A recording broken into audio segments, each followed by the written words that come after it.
Et bonsoir à tous, bienvenue à la table des rencontres en ce début de fin d'hiver, car nous sommes presque à un mois du printemps. Et c'est à la lumière de ma fausse bougie, car ce n'est pas une vraie bougie ou un vrai feu qui crépite derrière moi, juste une lampe connectée, que je vous souhaite la bienvenue pour cette partie de Raven. Nous allons retrouver notre famille Corvus préférée dans la brume et les mystères de la ville de Raven. Nous sommes toujours avec les habituels, mon cher Vilmo, qui jouera Romulus ce soir. Bonjour tout le monde. Mon cher Urkan, qui jouera Arthur. Bonsoir, Corvus. bonsoir. Votre serviteur qui jouera Alastair Corvus. Je n'étais pas là la dernière fois, heureusement. Votre romancier et collectionneur de livres préféré est de retour.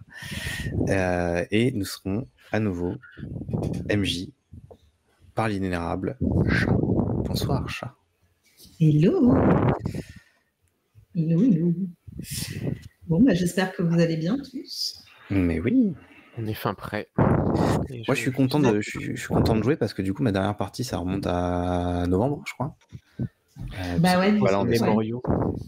Et ça me fait super plaisir de revenir faire l'andouille à les temps où d'immenses dieux anciens tentaculaires arpentaient encore ce monde. Exactement. Ça remonte.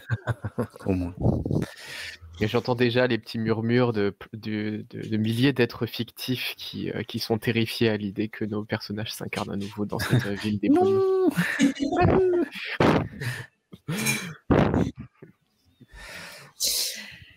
Eh bien, écoutez, moi, ça me fait bien plaisir de vous retrouver ce soir. On va, comme d'habitude, faire les choses tout en douceur, tout en esprit gothique, romanesque et un petit peu creepy, comme d'habitude. Et on va se retrouver pour un petit scénario. Un scénario, c'est un bien grand mot, hein, on ne va pas se mentir.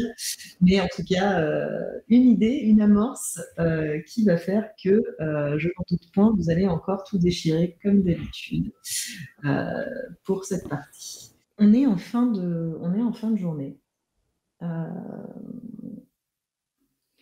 Vous avez probablement fait pas mal de choses et on va en parler dans un instant.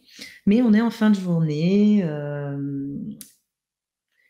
Aujourd'hui, en termes à l'extérieur, vous avez un peu de lumière qui filtre dans le manoir si vous êtes dans le manoir ou si vous êtes en ville.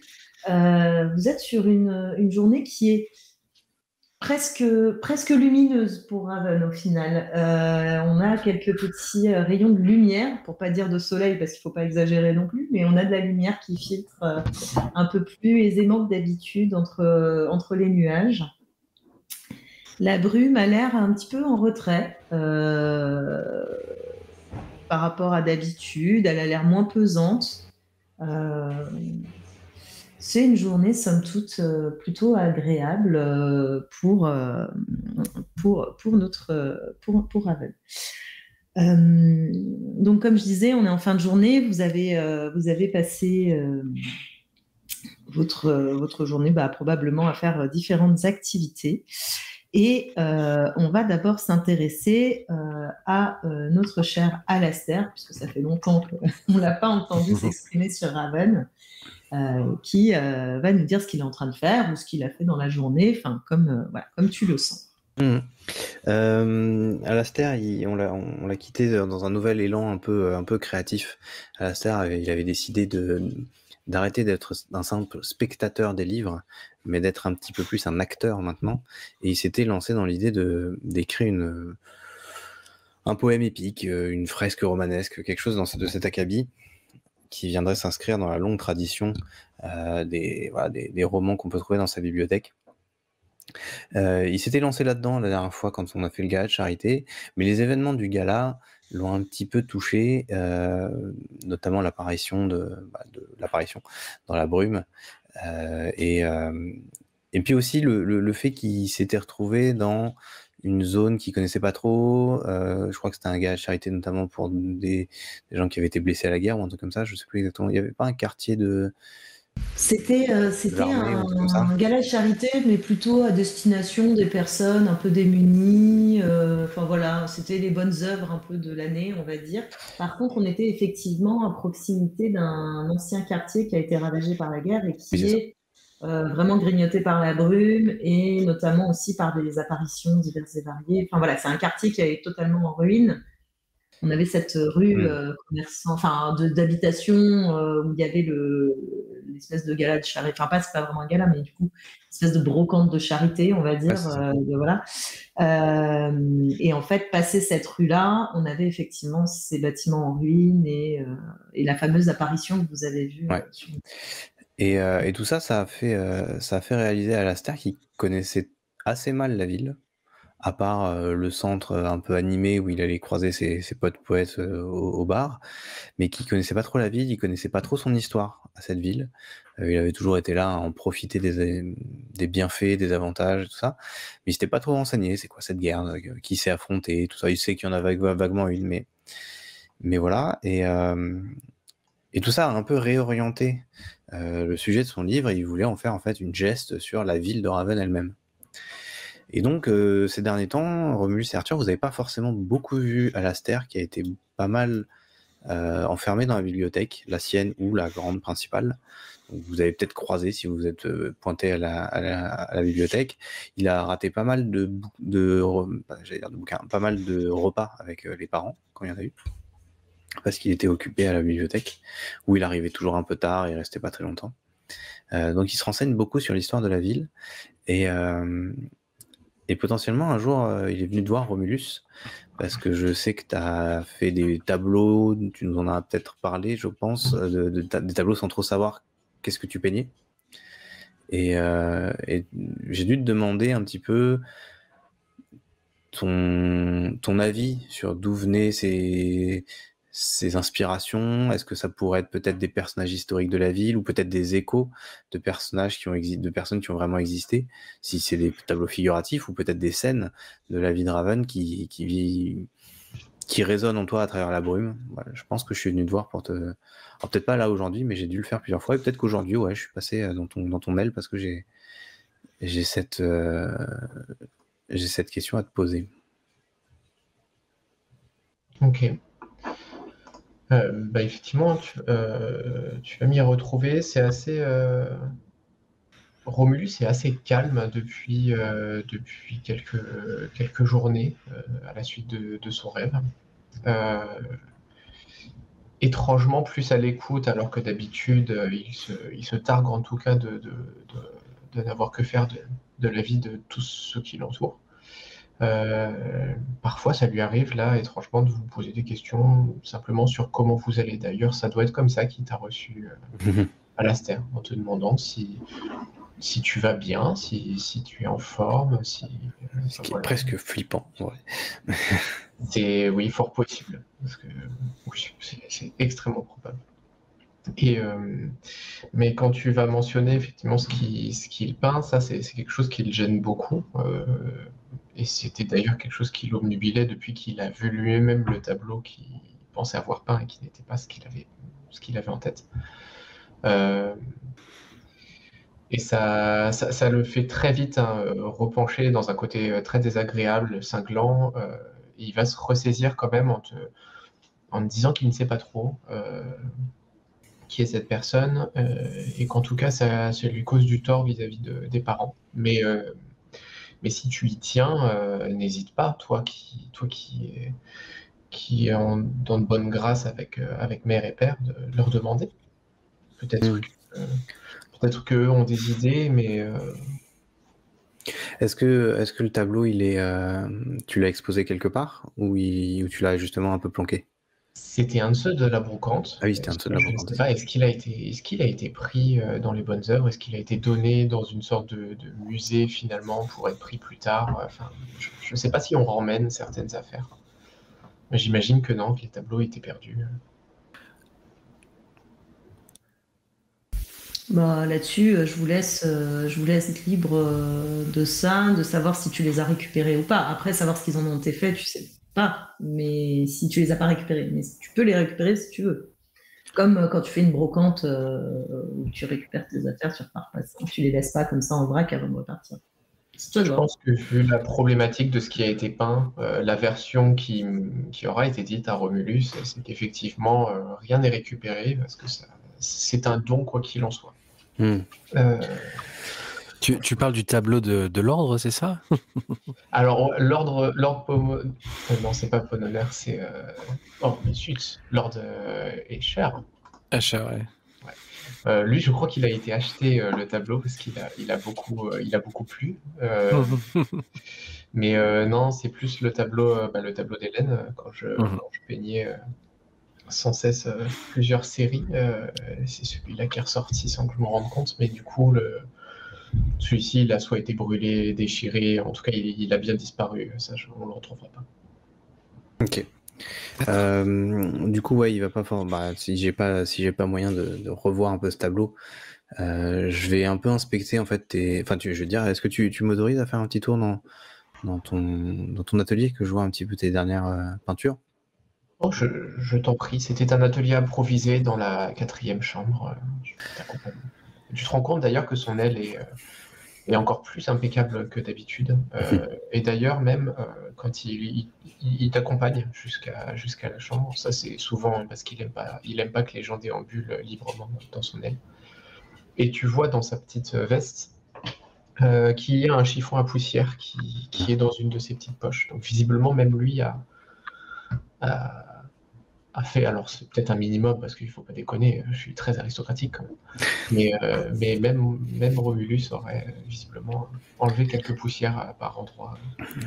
Bah dis donc, petit frère, je sais qu'on s'approche bientôt, mais t'as encore un mois avant le grand nettoyage de printemps. C'est une très bonne initiative, hein, mais... Oui, c'est pas bon pour la toux, et tu sais, ça favorise, c'est assez méditatif finalement de nettoyer, et je suis certain que que nos amis les chats viendront plus souvent. Ouais, certainement. Moi, je suis immunisé à la poussière depuis que j'en ai inhalé des quantités astronomiques dans la bibliothèque. Je pense que mes artères ont rétréci de moitié avec ce qui est entassé. Pas pour rien que dans ces bibliothèques poussiéreuses logent les rats de bibliothèque, c'est parce que ça n'attire pas les chats. Exactement. Mais bon, j'ai mes livres, tu as les chats, les choses sont bien à leur place. Je vais faire un tour un petit peu de tes tableaux. S'il y en a qui ouais, je te demande s'il y en a certains qui t'ont été inspirés peut-être par des rêves, des transes, des choses comme ça. Non, mais du coup, tu revois, je suis désolé, j'ai trop de mémoire sur le tableau initial, mais je crois que j'avais peint notre pauvre victime favorite là dans sa... Lucie Briard. Ouais, c'est ça, Lucie Briard en série. Donc en fait, tu vas revoir que ces tableaux à elle et souvent déchirés tel un Fontana qui ne vaut pas autant. Mais oui, tu vois plein de rats. Des fois, ils sont même pas encadrés. En fait, j'ai dû commencer à peindre, ça m'allait pas, je la déchire un peu cathartiquement. T'as l'impression qu'il y a quelqu'un qui est tombé en trombe dedans. C'est assez désossé. Donc t'as des morceaux de toile arrachés à même le sol, mais que son visage à elle. Ok. Ok, bah, je vais faire mon petit tour dans ton atelier, puis je vais finir par te remercier. Et je vais essayer de trouver un serviteur, peut-être j'ai oublié systématiquement son nom, celui qui s'occupait de nous quand on était gamin. C'est William Stanton 3. Stanton 3, si je dis pas de bêtises. Je crois que c'est ça. Hein. Je vais trouver ça tout de suite. William Stanton 3, the third. Stanton 3. C'est le majordome. Alors c'est peut-être pas lui, c'est le majordome. Ça c'est le majordome, et puis vous avez aussi Lady Corbus. Lady Corbus. Non. N'importe quoi. Kathleen Benjamin de votre nourrice, quoi. Enfin, c'est pas nourrice, mais c'est la gouvernante. Ouais, alors je pensais à un autre personnage, mais je sais plus qui c'est. C'est peut-être Lord P. Lord P. Ah oui, lui c'est notre Lord G, pardon. Oui, Pononer. Ok, Mais lui, d'accord. il est pas Gouverneur, au château. s'occupe de vous, mais par rapport à l'ordre, Oui, c'est ça. c'est pas celui qui s'occupe de vous au sens nourrice, quoi. Ouais. Ouais, Veillant qui nous veut que du bien. non, mais je vais Non, aller voir. ceux qui se sont le plus occupés de vous, enfants, en dehors des serviteurs un peu lambda, c'est Kathleen et William. Ouais, je vais aller voir William et je vais lui demander en fait simplement. J'ai beau chercher dans les livres. Alors les livres parlent de tout plein de choses, mais j'aimerais avoir des gens qui puissent me parler un peu de ce qu'il y a, enfin de comment cette ville a été construite, quel est son. Enfin, j'ai besoin de l'entendre de gens en fait. Est-ce que vous connaissez un peu la ville? Est-ce que vous pouvez m'en parler? Est-ce que vous connaissez quelqu'un qui pourrait m'en parler?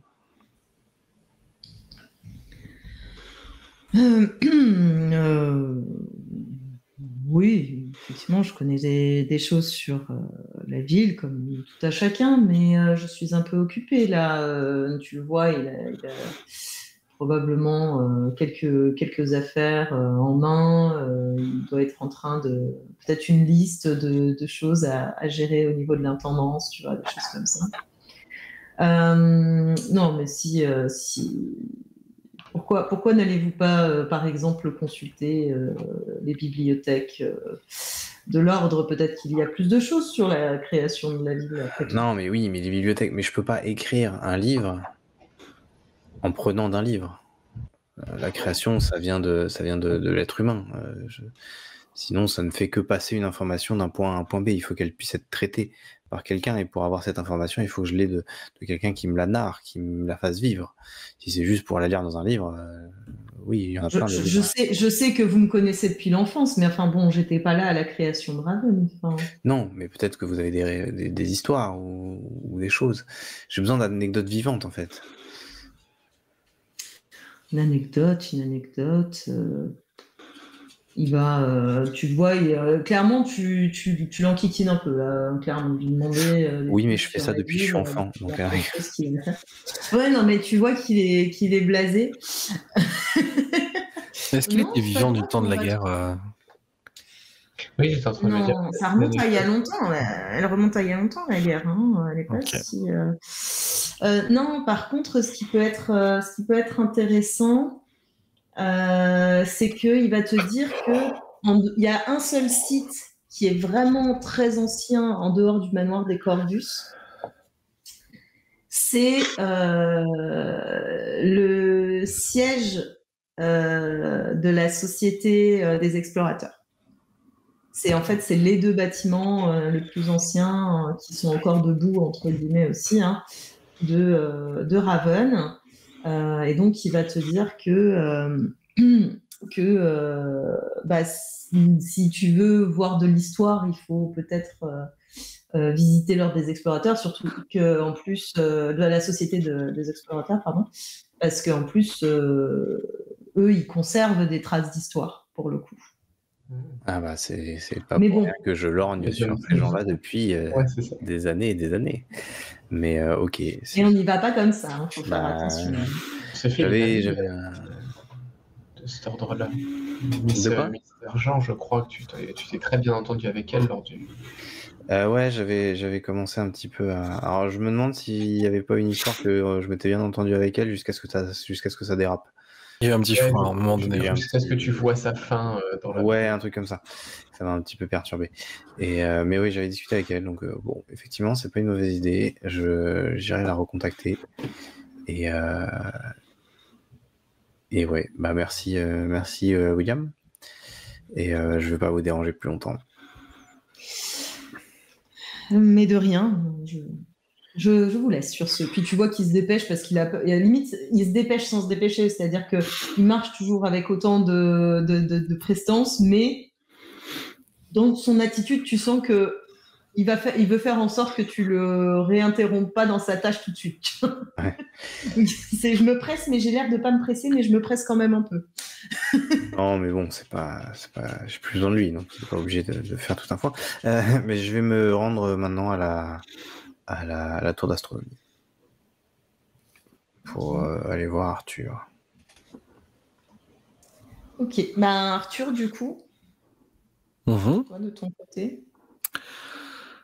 Bien, moi, de mon côté, ça tombe bien que de voir un peu moins Alistair et peut-être aussi Romulus, parce que de mon côté, je me suis pas mal occupé de Nicholas Lee, du coup, le fils d'Annabelle.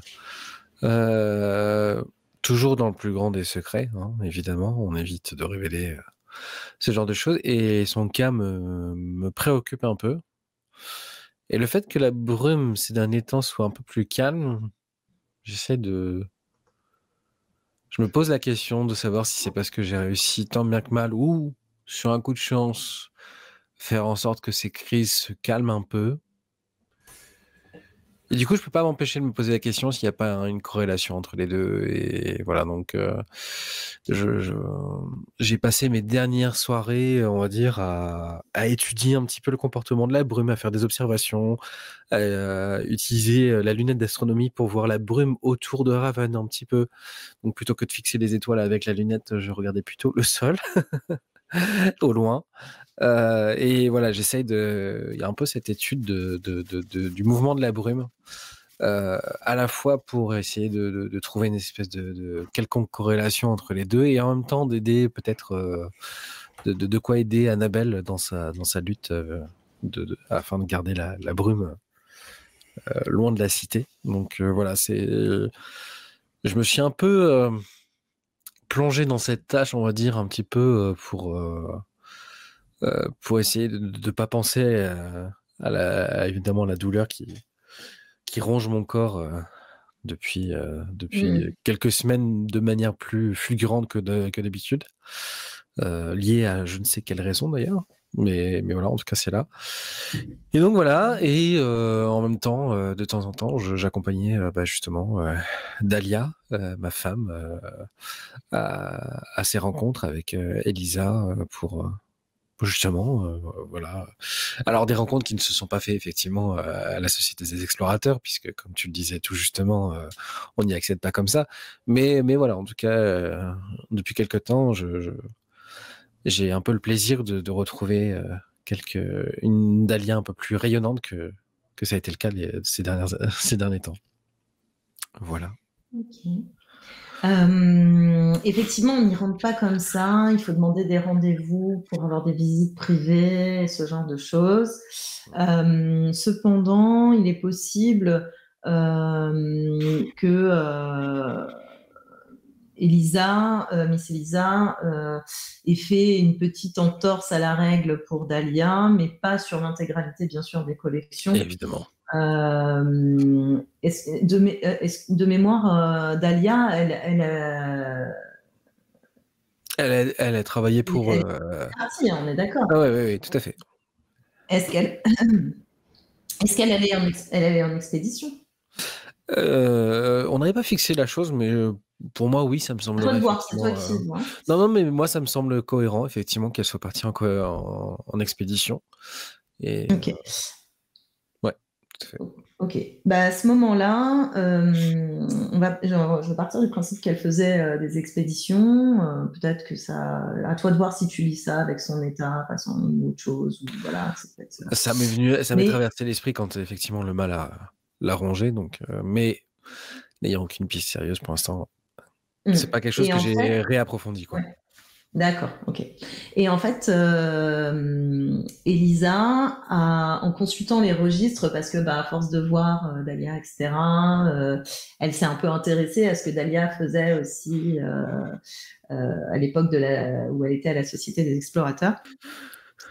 Et en fait, elle a consulté les registres de l'époque et elle a retrouvé le tout premier artefact que Dahlia a découvert pendant une expédition. Il était conservé, donc c'était pas forcément un artefact majeur ou des choses comme ça. Et elle s'est dit que pour la valeur sentimentale un peu de la chose, et puis parce que c'est un artefact quand même, malgré son importance, elle s'est dit que ça lui ferait plaisir de le voir. Donc en fait, effectivement, elle l'a probablement récemment invité, et toi par extension évidemment, dans son bureau. où elle aura présenté de façon très cérémonieuse, en prenant toutes les précautions possibles. Il faut faire attention, hein, on ne manipule pas directement à la main ces artefacts, enfin voilà, ce genre de choses. Aussi bien pour des questions de préservation que pour des questions de sécurité, tout simplement. C'est pas comme si la mais en guilde. tout cas, elle va te. Oui, voilà. Elle va vous présenter cet artefact. C'est dans un petit coffret. C'est pas très grand, hein, ça fait la taille peut-être d'une balle de tennis, peut-être, quelque chose comme ça. Tu vois, c'est pas un truc immense. Est-ce que tu aurais une idée de ce que ça pourrait représenter? À quoi ça pourrait ressembler? Est-ce que c'est très défini? Est-ce que c'est un peu indéfini? Est-ce que tu sens quelque chose en émané? Enfin, tu vois, comment tu le perçois? Alors, je peux proposer quelque chose. C'est que ce serait une sorte de sphère, mais dont on n'aurait jamais vu la texture, parce qu'en fait, il y aurait comme une espèce de nuage permanent autour de cette petite sphère qui tourne dans le sens d'une aiguille d'une montre, et qui, peu importe qu'on mette la main ou pas, ne bouge pas de la sphère, comme si elle était aimantée à la sphère. Donc on ne sait pas finalement en quoi est fait cette sphère, mais elle est là, elle est bien là, en dessous de cette couche de nuages. Et effectivement, il y a une espèce de couche de nuages. Alors, est-ce que c'est du nuage? Est-ce que c'est une partie de la brume qui est accrochée à cette sphère? On ne sait pas. Mais en tout cas, voilà, elle est là. Et après, à toi de me dire si effectivement il y a quelque chose qui en émane ou pas. Mais tu vas sentir la froideur un peu caractéristique de la brume, mais est-ce que c'est vraiment de la brume ou est-ce que c'est juste quelque chose qui est un peu induite. Ouais, induit. Tu sais, c'est comme un espèce un peu comme une toile d'araignée, tu sais, qui s'est accrochée sur un truc et qui veut pas vraiment en partir, qui flotte un peu comme ça autour. T'as vraiment ce côté-là, on le ressent, mais pas tout à fait. Enfin, voilà. Donc, est-ce que elle va vous en dire assez peu sur l'objet? Dahlia l'a probablement trouvé, mais c'est peut-être pas elle qui l'a étudié, parce qu'il y a aussi ce phénomène on trouve des objets, on les ramène, mais le temps qu'on étudie déjà ceux qui sont déjà là, ça peut amener du temps. Alors bien on les sûr, stocke dans un coin, et puis après. Ouais, voilà, on les stocke dans des grands stocks entre guillemets, des grandes réserves, et puis quand vient leur moment entre guillemets, ou alors si une autre découverte fait rappel à ça, on ira le chercher, etc. Mais par contre, tout est finement inventorié, description précise, tout ça, numéroté, tout ce que tu veux, mais simplement il n'y a pas encore vraiment de détails là-dessus. Mais si tu veux qu'il y ait un élément spécifique que Dahlia aurait peut-être remarqué pendant son trajet, tu peux. Je pense qu'elle a vu dans la fumée de la sphère se dessiner une sorte de symbole qui, étrangement, ressemblait à son blason de maison des Ravenwood. Et du coup, le symbole des Ravenwood lui est apparu sur la sphère. Comme ça, un peu brièvement, on va dire. Elle l'a tenu en main, paf. En fait, c'est marqué sur la sphère, c'était juste une image mentale ou une illusion visuelle. Voilà, c'est ça. Mais ça a fait une fulgurance comme ça, et après, ça s'est. Et après, c'est jamais revenu. C'est ça. Ok, intéressant. Parfait, merci. Trop bien. Ok. Et pendant ce temps-là, notre cher ami Romulus, qu'est-ce qui lui est arrivé dernièrement?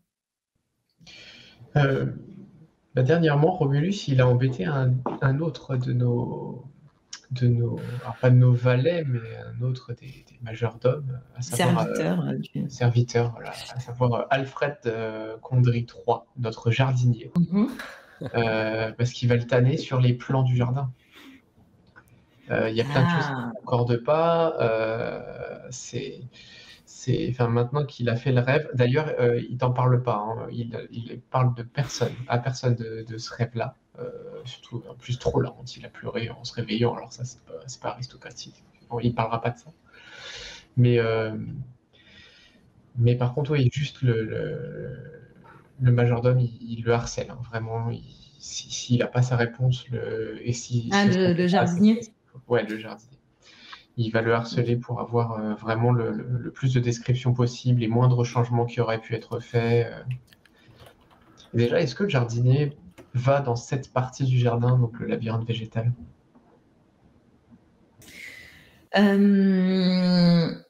Alors, déjà pour le décrire un peu, parce que je ne suis pas sûre qu'on l'ait évoqué jusqu'à présent, ce jeune jardinier, parce qu'il n'est pas si vieux que ça. Il a peut-être une vingtaine, trentaine d'années grand max, mais plutôt une vingtaine d'années, 25, quelque chose comme ça, 25, 26 ans. C'est un jeune homme assez robuste, hein, physiquement, de par son métier aussi qui est plutôt manuel, etc. Les cheveux roux, mais d'un roux presque rouge vif, c'est assez saisissant. C'est assez contrastant aussi avec cette espèce de teint, enfin de teinte un peu tout en noir et blanc de tout le monde, sinon. C'est terrible parce que, excusez-moi, je fais un aparté, mais je passe mon temps à parler anglais au taf et du coup, 90% du temps, j'ai des mots qui me viennent en anglais. C'est affreux. Un blafard, peut-être. Fade, tu vois. C'est quoi le mot en anglais que tu as? Couleur un peu muted. Muted. Tu vois, genre un peu pas muette, pas dans ce sens-là, mais en gros, ouais, fade, enfermé, éteinte, ouais, voilà, dans ce sens-là, quoi. Des couleurs assez délavées au final. Enfin, voilà, c'est vraiment cet esprit-là. Et lui, justement, il a, comme tout le monde, hein, il a un peu ce teint blafard, il a un peu ce côté-là, mais par contre, il a ses cheveux rouges hyper saisissants, qui cachent souvent sous une casquette d'ailleurs, parce qu'il veut pas non plus trop attirer l'attention sur lui, tu vois. Parce que bon, c'est quand même quelque chose qui peut-être que quand il était enfant, on l'a un peu embêté à cause de ça, parce que ça se remarque vachement. Ah voilà, ça peut être des choses comme ça. Il est plutôt sympathique de façon générale. Il a un peu la même attitude que la plupart des serviteurs, mais comme il est un peu plus jeune peut-être, et peut-être moins expérimenté aussi, il va être moins froid à l'approche. Donc, il va plus facilement te parler du jardin. Il va te parler du jardin. Il va te parler. Il y a des sujets qu'il va éviter. C'est-à-dire qu'il y a des choses dans les zones qui sont un peu entre brume et etc. Bon, déjà, il n'y va pas forcément, mais il y a des zones peut-être que même inconsciemment, il évite. Consciemment ou inconsciemment, mais en tout cas, voilà, il y a des choses, tu vas voir, en fait, peut-être toi, dans ta connaissance du jardin, dans ce que tu as pu en voir quand tu étais enfant, etc., il y a peut-être des endroits où toi, tu as été dont il ne te parle pas. Est-ce que c'est volontaire? Est-ce que c'est parce que, au contraire, c'est quelque chose d'inconscient chez lui, comme un espèce d'instinct qui fait que systématiquement, il va contourner un espace? Le labyrinthe, il va t'en parler très vaguement parce qu'effectivement, lui, il te dit que le labyrinthe, il n'a rien de spécial, c'est un labyrinthe, c'est juste qu'il faut faire attention pour ne pas se perdre dedans. Ok.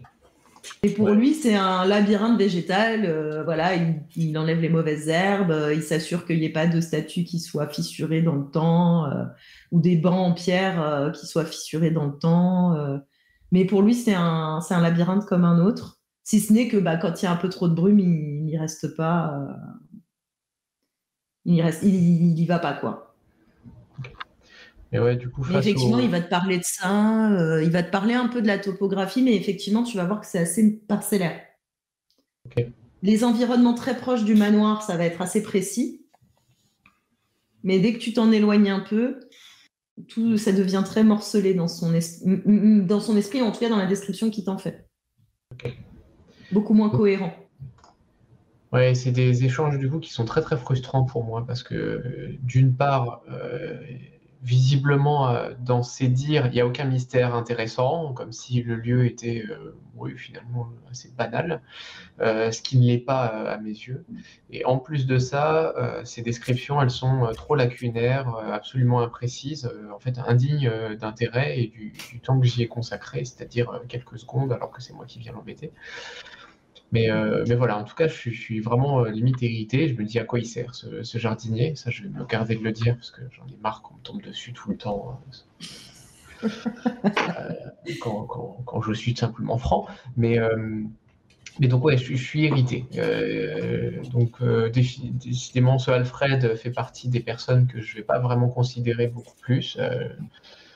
Et ouais, ça fait plusieurs fois que je me rends moi-même dans ce labyrinthe et je suis pas du tout content non plus parce que je trouve pas la pièce centrale, je trouve pas de cailloux, de petits tas de galets comme avant. En fait, il est banal maintenant ce labyrinthe et ça m'énerve parce que peut-être c'est parce que j'y cherche quelque chose que je le trouve pas, je ne sais pas, mais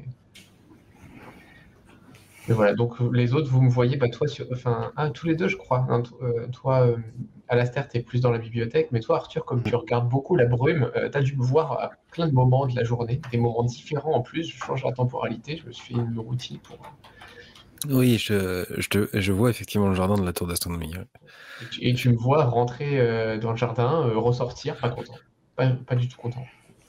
Mais je me demande, subrepticement, je me demande si ça n'a pas eu rapport avec le rêve que j'ai fait il y a pas si longtemps que ça.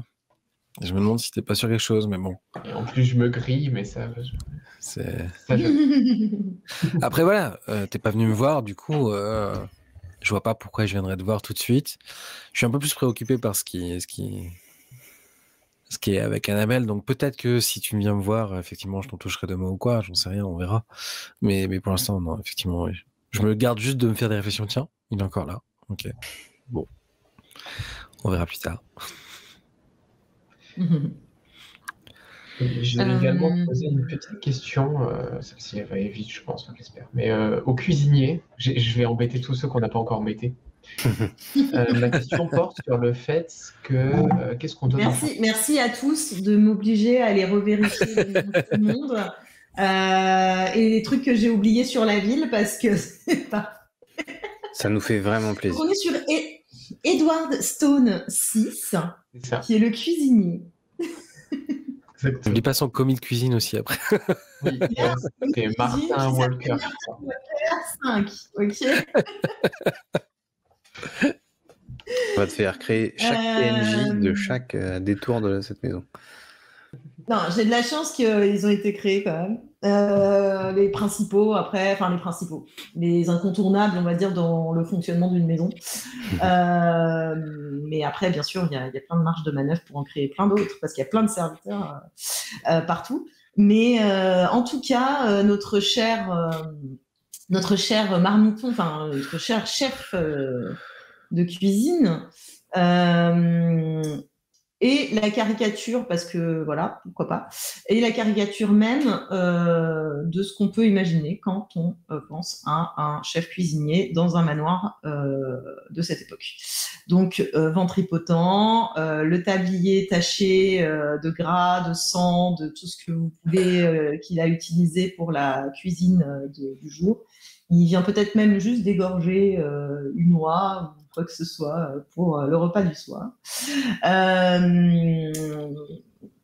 Des garnis, mais qui cachent sous une toque, alors pas les toques de chef comme on voit maintenant très hautes, hein, mais c'est des toques presque comme des bérets qui tombent un peu sur le côté là.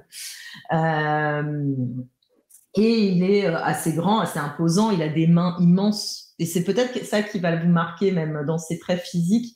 C'est ces mains immenses où on se dit que c'est le genre de main où on se dit j'aimerais pas prendre une gifle. C'est vraiment des mains très épaisses avec des doigts courts mais bien épais qui ont l'air très fortes à force probablement de soulever des sacs de farine, des choses comme ça, voilà, de gérer les marmites, et très calleuses, peut-être même marquées de cicatrices, etc.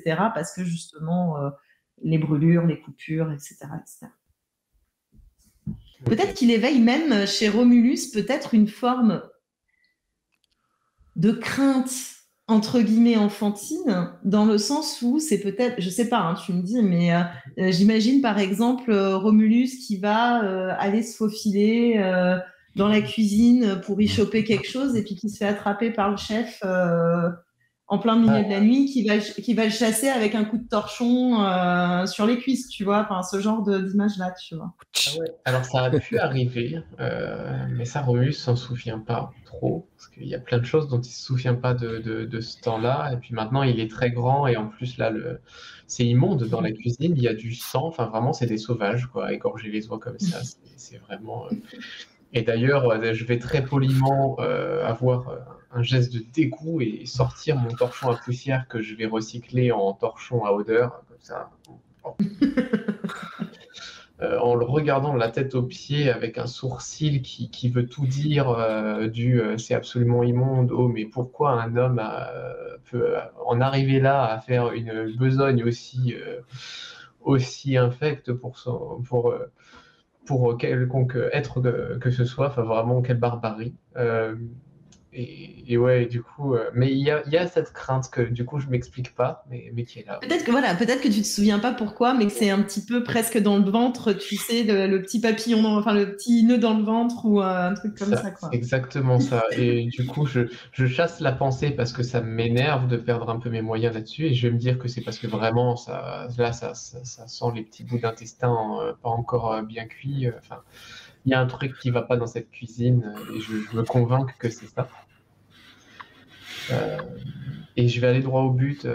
Je vais lui dire vraiment, Edouard, dites-moi, je me posais une question. Vous qui êtes garant des stocks, veuillez me dire ce qu'il est prévu et si c'est vous qui êtes en charge de toute la nourriture qui peut être donnée aux chats de ce manoir. Peut être donné au chat du manoir. Au chat. Okay. Bah oui, moi je m'intéresse au chat. Il va, en fait, du coup, il a encore, tu sais, son bio devant lui avec l'oie décapitée sous sa main et le hachoir dans l'autre. Donc, il va claquer le hachoir sur le bio pour le tenir, tu sais, planté debout comme ça. Il va s'essuyer ses grandes mains sur son tablier, donc en le maculant encore un petit peu plus de ce magnifique liquide poisseux qui t'écœure tant. Et enfin, qui t'écœure tant et qui te fascine tant, ça dépend des jours, hein, parce que je trouve que c'est un peu l'hôpital qui soude la charité. Mais quand bon, moi, non, mais moi, c'est beaucoup plus artistique quand je fais mes petits. Oui, voilà. Mais la cuisine est une forme d'art aussi. Lui c'est moins rouge, c'est moins fluide et tout, c'est plus pétrole, tu vois. Non, ça va pas, lui, il le fait pas bien. C'est le bon et le mauvais. Il y a le bon et le mauvais chasseur. Le bon et le mauvais cuistot. C'est ça. Et il va te regarder, il va dire donner à manger au chat. Mais quelle idée. Il se voit tout seul. Oubliez fort ma question. Je vois que vous avez fort à faire. Et je m'en vais. Okay. Du coup, il te regarde un peu comme ça, un peu dubitatif. Tu sais, il secoue un peu la tête en se grattant un peu sur la tempe comme ça. Et puis, il rattrape son... Il s'est peut-être mis un petit peu aussi sur la tempe. Il rattrape son... Il chope l'oie par les pattes et il reprend son truc et puis il va probablement aller la mettre dans une casserole pour la suite. Mais en tout cas, il est là, mais bon, bref, il passe à autre chose, quoi. Apporte en même temps que c'est vraiment bizarre, ces jeunes maîtres. Bon, ben voilà, ils sont décevants, tous ces serviteurs. La soirée avance, vous vaquez à vos occupations, vous allez dîner soit dans la salle principale, soit dans vos quartiers. Et puis la nuit arrive, vous êtes soit en train peut-être de vous préparer à aller dormir, soit peut-être en train de déchiffrer un énième livre au fin fond de la bibliothèque, ou peut-être en train de surveiller les chats ou de peindre un autre chef-d'œuvre particulièrement malaisant. En tout cas, vous êtes en train de vaquer à vos occupations. Et résonne, la nuit est quand même bien avancée, hein, il commence à être très tard, il est probable que beaucoup soient déjà couchés parmi votre entourage, hein, que ce soit vos serviteurs personnels ou dans le cas de notre cher Arthur, son épouse, etc. J'ai fourché complètement. Son épouse, etc. J'ai fait un mix entre Romulus et Arthur, je pense.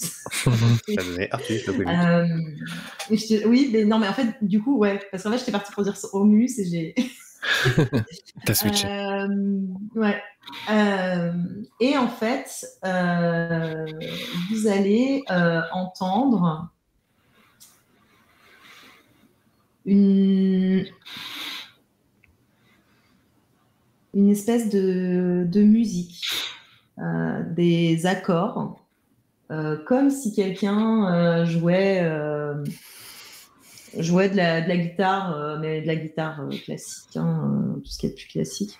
Je sais pas trop, notre expert musicien qui est là, si à cette époque on était déjà sur une guitare telle qu'on la connaît maintenant, ou s'il y avait des gens, il y avait des formes de guitare.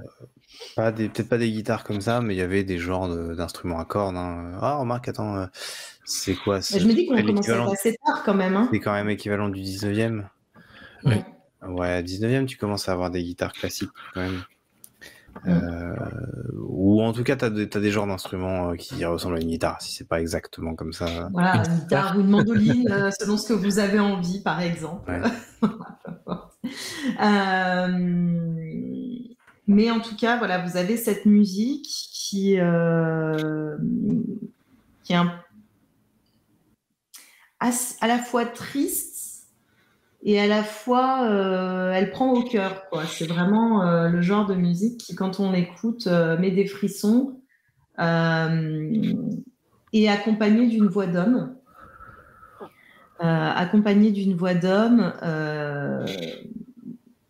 C'est assez indistinct, les paroles, mais c'est une voix assez harmonieuse. Ça se marie bien, en fait, avec la musique. Les seules choses que vous allez pouvoir percevoir, on va dire, c'est par moment, il y a une sonorité qui revient souvent et vous allez entendre quelque chose qui ressemble au prénom Frances. Mais ça va continuer comme ça pendant longtemps. Et en fait, là où ça va attirer particulièrement votre attention, parce que bon, après tout, il se passe plein de choses dans ce manoir, mais là où ça va attirer votre attention, c'est surtout que ça fait en fait plusieurs nuits que vous l'entendez. Ça s'est déclenché là récemment, peut-être 4-5 jours avant. Et tous les soirs, une fois que la plupart ont regagné leur quartier, que la plupart des bougies ou des éclairages ont été mouchés, on entend cette mélopée qui résonne dans les couloirs complètement vides du manoir, en fait. Tout le monde l'entend. Comment vous réagissez? Tout le monde l'entend. Oh. C'est pas quelque chose de fort, c'est pas quelque chose qui va être dérangeant. Mais c'est comme une musique de fond, comme un bruit. C'est quelque chose qui est très présent, mais qui est un peu lointain, c'est ça. Atténué entre guillemets. On peut pas l'ignorer. Mais on peut pas l'ignorer, mais il est atténué, donc il nous empêche pas de fonctionner, il nous empêche pas de penser, il nous empêche. Mais c'est là, c'est comme un bruit de fond en arrière-plan en fait. Moi, je vais probablement quitter la bibliothèque où j'ai dû passer pas mal d'heures à lire toutes sortes de choses et à écrire toutes sortes de choses. Parce que ça fait plusieurs nuits, effectivement, que j'entends ça. La première nuit, j'ai pas forcément fait attention. Je me suis dit qu'il y avait quelqu'un qui jouait. Puis j'étais très concentré. Et là, bon, ça fait quelques nuits et ça commence à m'étonner. Donc, je vais prendre un livre et je vais partir une lampe peut servir aussi puisque c'est la nuit. Et je vais partir à la recherche de cette musique à travers le manoir.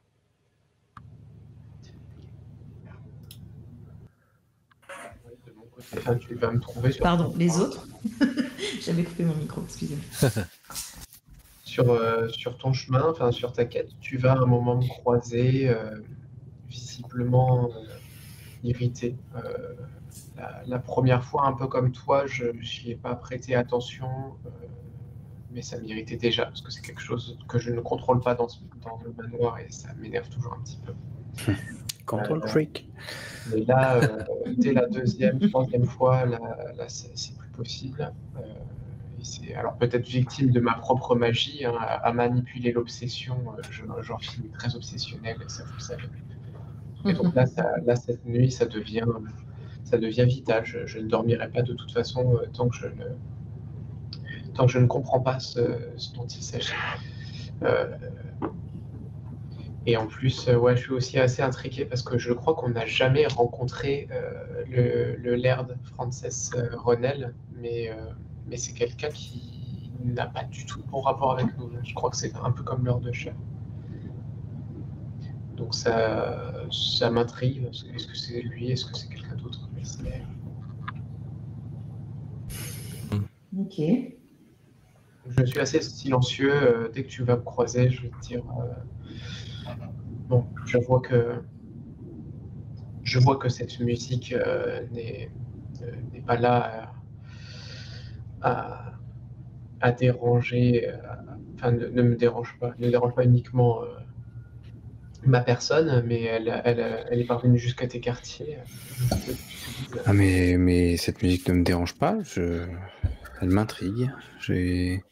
Ça fait plusieurs jours que j'ai les yeux plongés dans les livres. J'avais envie d'écouter quelque chose, donc je me suis dit que j'allais suivre le son.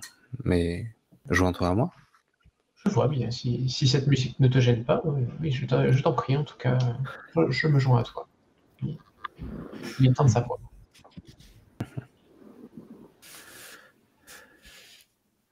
Ok.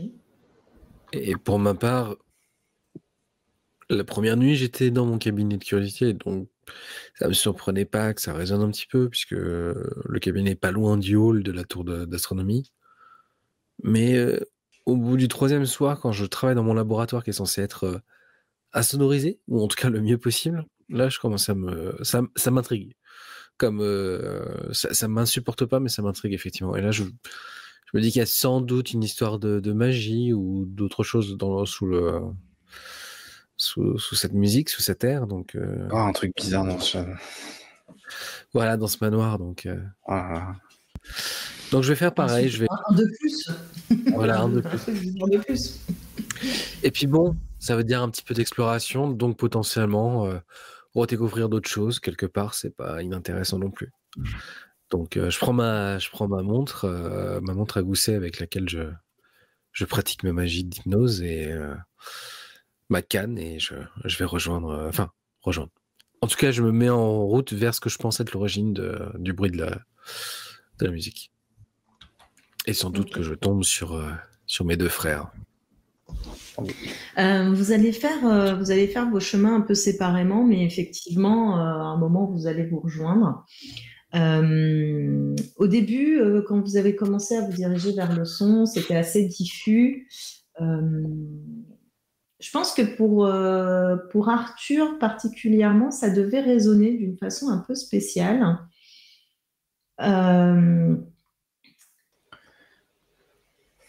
Oui, ça devait résonner d'une façon un peu spéciale, comme si la musique en question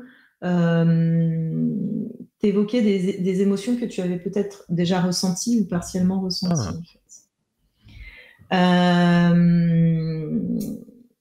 Ou que tu ressens peut-être encore d'ailleurs, mais ça tu nous diras ça plus tard.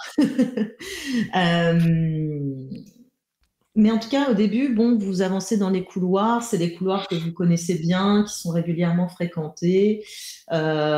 Jusque-là, il n'y a rien de trop inquiétant ou particulier. Et puis, au fur et à mesure, vous allez commencer à vous éloigner un petit peu de ces zones qui sont largement fréquentées. On ne rentre pas encore dans des zones où la brume aurait gagné le manoir, parce qu'il y a des zones, vous le savez, vous en avez sûrement croisé quelques-unes dans vos explorations d'adultes ou d'enfants qui sont prises par le brouillard, mais là, pour le coup, c'est pas le cas. Par contre, comme souvent dans le manoir, quand on s'éloigne des zones les plus fréquentées, le froid devient assez pénétrant, il n'y a effectivement plus vraiment de source de lumière en dehors des lampes que vous auriez prises. Le manoir est moins bien entretenu. Au début, c'est une toile d'araignée, un carreau cassé dans une coursive, une statue un peu fissurée. Et puis, plus vous vous éloignez et plus ça devient évident qu'effectivement, il y a moins d'entretien dans ces parties-là. Ça laisse un peu plus ressentir une forme d'abandon. Et vous allez donc vous retrouver justement au détour d'un de ces couloirs qui est particulièrement dégradé, on va dire. Et du coup, oui, d'ailleurs, vous allez vous retrouver, je vais m'arrêter là 2 secondes pour laisser interagir entre vous quand même. Ça va pas du tout, hein, tout ça. Il va falloir en parler un petit peu 2 mots à William, parce que si on veut récupérer un manoir comme ça... Mais vous vous souvenez d'être déjà venu par ici? Moi, ça me dit rien cet endroit. Je pensais connaître quand même la plupart des ailes, mais là, ça a l'air d'être vieux et pas très bien entretenu. On le constate, hein, mais étonnamment mal entretenu en fait, comme si ça faisait très longtemps que personne n'y avait mis les pieds. C'est étonnant. Il est certain que je ne me serais pas aventuré ici sans une bonne raison. Ouais, effectivement, moi non plus. Je suis pas condamné, cette aile? C'est possible, ouais. Qu'elle ait été condamnée à un moment. Je me demande qui vivait ici. Il n'y a pas de tableau ou d'indication de ce que ça aurait pu être, cette aile. Là, pour l'instant, ce que vous avez vu, en tout cas jusque-là, effectivement, il y a des tableaux, il y a des choses qui datent de différentes époques. Alors, rien qui date de l'époque de la loge, bien entendu, mais vous allez avoir effectivement peut-être certains tableaux de vos ancêtres, des styles de tableaux qui sont un peu passés de mode, voilà, des choses comme ça. Okay. Ça va vous indiquer simplement que oui, effectivement, c'est une aile qui n'a pas été remise au goût du jour depuis un certain temps. Pas si ancien que ça non plus, mais vous voyez qu'effectivement, c'est des choses un petit peu désuètes. Peut-être dans les portraits, vous allez peut-être reconnaître certains portraits, ou si vous ne les reconnaissez pas, vous vous dites que le style vestimentaire, ce n'est pas vraiment celui qui est à la mode actuellement. Il remonte peut-être à 1 ou 2 générations avant vous. Peut-être 2 générations avant vous, enfin voilà, pas forcément énormément, mais suffisamment pour qu'il y ait un peu de distance avec vous. D'ailleurs, il y a probablement des gens que vous ne reconnaissez pas, mais qui portent des armoiries Corbus, mais peut-être que c'est simplement des membres de la famille qui ne sont plus là aujourd'hui. On sait ô combien les Corbus disparaissent régulièrement, que ce soit dans le manoir ou en dehors. Donc voilà, il y a vraiment, c'est une aile en fait comme une autre, simplement elle est un peu plus ancienne, enfin elle n'est pas plus ancienne, mais en tout cas elle n'a pas été remise au bout du jour récemment. Ok.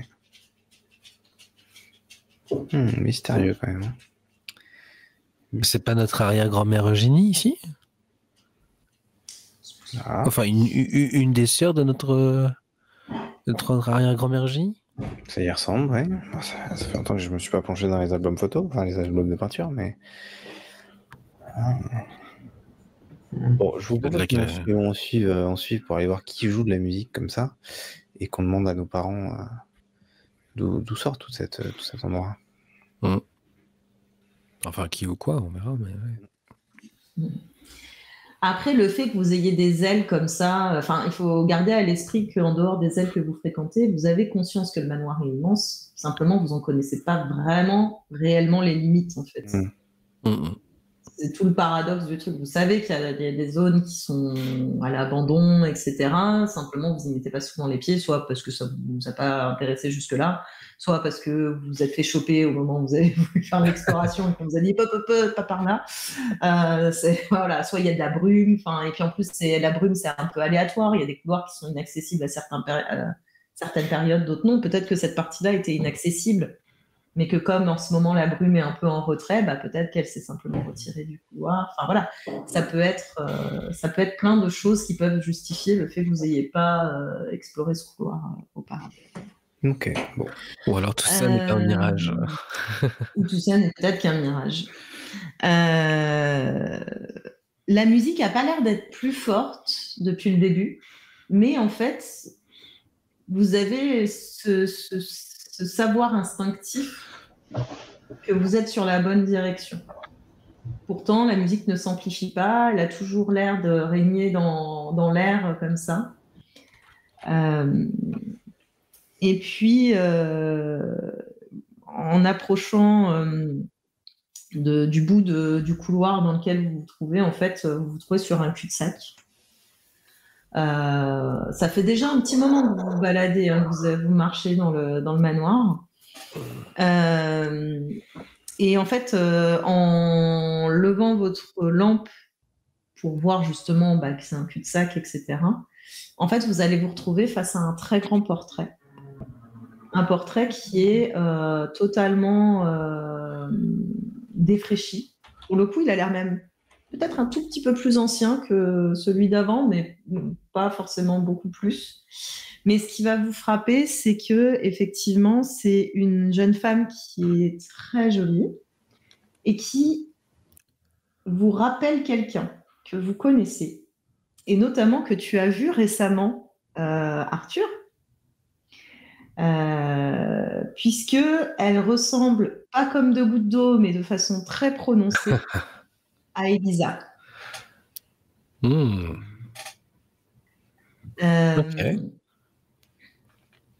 Et ce portrait-là, bon, effectivement, on la voit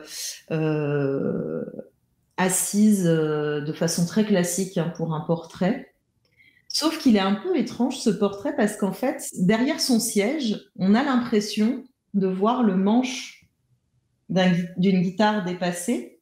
Le siège est assez imposant, hein, ça fait vraiment comme un grand fauteuil en cuir, là, un peu les fauteuils club, mais avec les grands dossiers, là.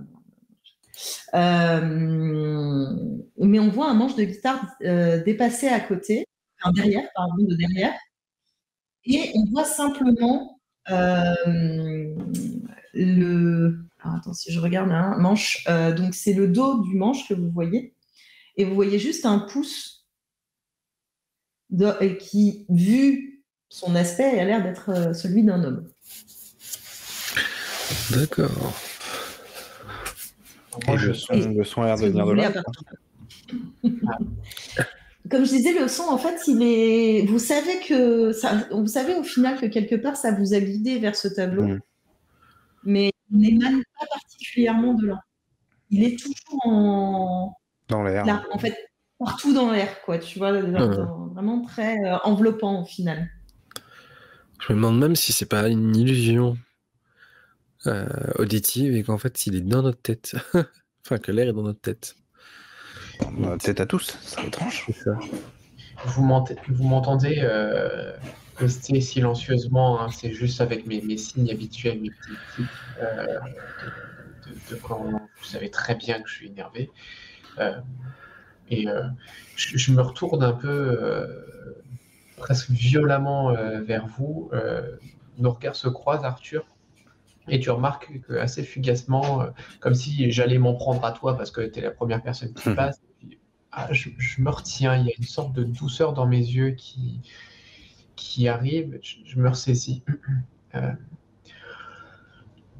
Bon, bien, Alastair, toi qui venais m'embêter pour les tableaux que je peignais, je crois que là, tu as un très bon sujet d'un livre et je serais intéressé de voir tes résultats. Tu as un porte à faire, je pense.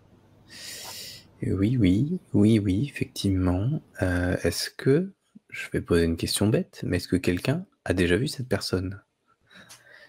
Moi, elle ne me dit rien. Non, ressemblance est frappante avec cette exploratrice que nous avons vue Avec Madame Sargent. Enfin, pardon. Lady Sargent. Même pas, en fait, non, Madame. Je crois qu'elle a pas de titre, en fait. Oui, c'est ça. T'es mieux, je crois.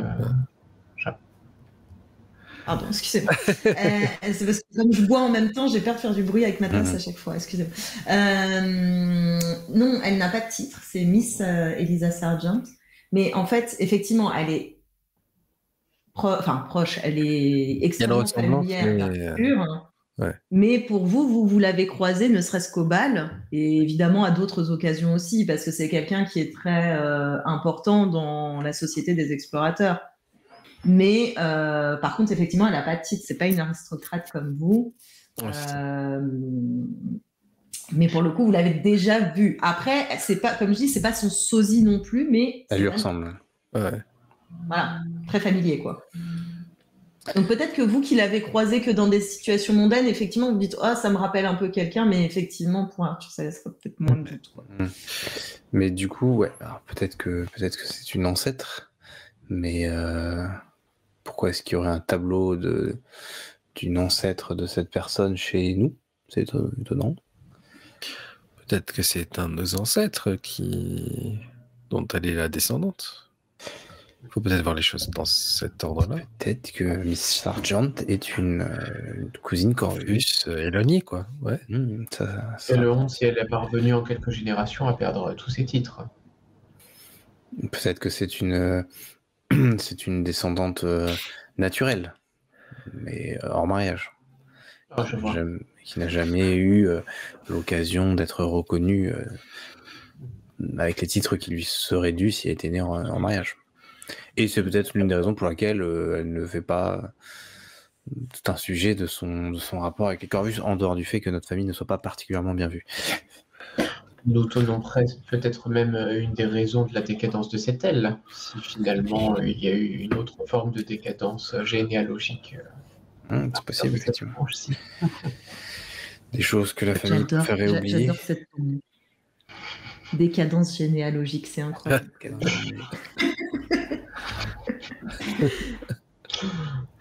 Ça me donne envie d'aller voir la Société des Explorateurs pour en parler un petit peu avec cette Miss Sargent. Bon, je pense qu'elle ne m'accueillera pas aussi facilement, mais bon, peut-être lui écrire une lettre dans un premier temps. Je peux éventuellement arranger une rencontre, mon cher Alastair. Mes chers frères, oui. Il y a une petite malice dans mes yeux au moment où je vous dis ça. Je me retourne, j'ai un petit sourire de la connerie qui arrive.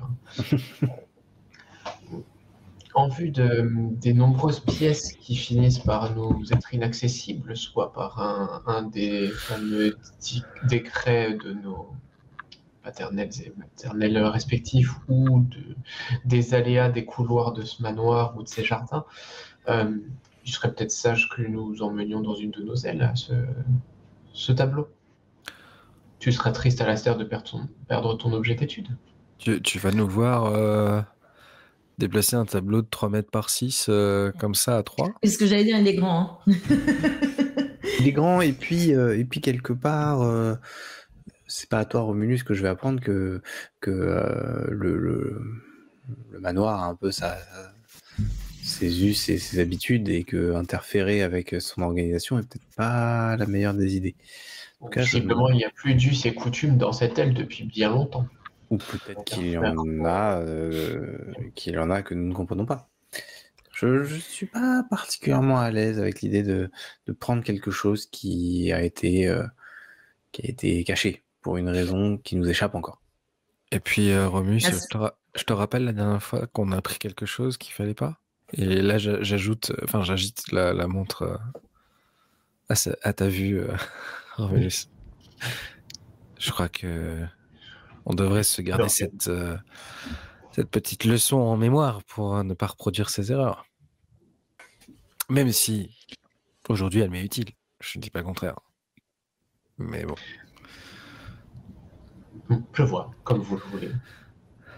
Pendant que vous êtes en train de débattre, tous les deux, de parler de ce qu'il faut prendre et pas prendre, Alastair, tu vas avoir... la musique va s'interrompre un instant, et tu vas avoir un espèce de frisson un peu glacé qui va te remonter de la base de la colonne jusque sur toute la base du crâne. C'est vraiment ce frisson qui remonte jusque-là avec peut-être presque l'impression qu'on t'a passé une main, mais genre glacée dans le dos, tu vois. C'est vraiment ce sentiment-là. Et tu vas entendre un homme te murmurer à l'oreille. Merci pour votre considération.